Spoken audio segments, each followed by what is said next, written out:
2-3 দিন আগে মুস্তারিন আপুর একটা ভিডিও দেখছিলাম, এটা দেখে আমারও মনে স্বাদ জাগছে যে আমিও বুরিন্দা বানাবো, কিন্তু আমি কখনো বানাইনি। আজকে ট্রাই করব, তার জন্য আপনাদের সাথে শেয়ার করব। হ্যালো এভরিওয়ান, আসসালামু আলাইকুম। আজকে চলে আসলাম বুরিন্দা বানানোর জন্য। প্রথমে দিয়ে দিলাম একটু সোডা আর সাথে হলো বেসন। আসলে আমি কখনো বানাই নাই, কিন্তু ভিডিও দেখে মনে ইচ্ছা জাগছে যে না আজকে একটু বানিয়ে ট্রাই করি। সব জিনিস না পারলেও চেষ্টা করা দরকার। তার জন্য অল্প করে নিয়ে নিয়েছি বেসন, সাথে একটু লবণ দিয়ে ভালো করে মিশিয়ে নিতেছি যাতে ভালো করে মিশে যায় সোডাটার সাথে। এখন অল্প অল্প পানি দিয়ে ভালো করে ডোটা বানিয়ে নিতে হবে। আসলে প্রথমবার ট্রাই করতেছি, তাই জন্য মনে একটু ভয়ও জাগতেছে, কি জানে হয় ভালো করে হয় কিনা।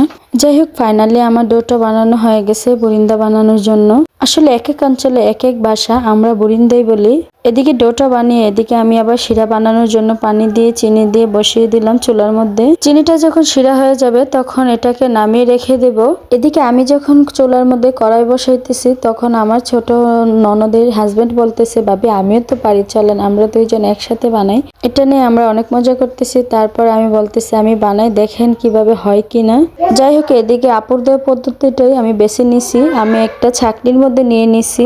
না ঠিকঠাকই পড়তেছে, এটা নিয়ে সবাই হাসাহাসি করতেছে যে না আমাদের তো শেফ চলে আসছে, বুরিন্দা আর কিনে আনতে হবে না। এটা নিয়ে আমরা সবাই অনেক মজা করতেছি। এদিকে আমিও অনেক খুশি, হোক না হোক কিন্তু দেখে তো অনেক ভালো লাগতেছে। অবশ্যই আপনারা কমেন্টে জানাবেন আমার বুরিন্দাগুলো কেমন হয়েছে। আসলে আমি কোনো রকম ফুড কালার ইউজ করিনি, তার জন্য দেখতে আমার বুরিন্দাগুলো এরকম লাগতেছে।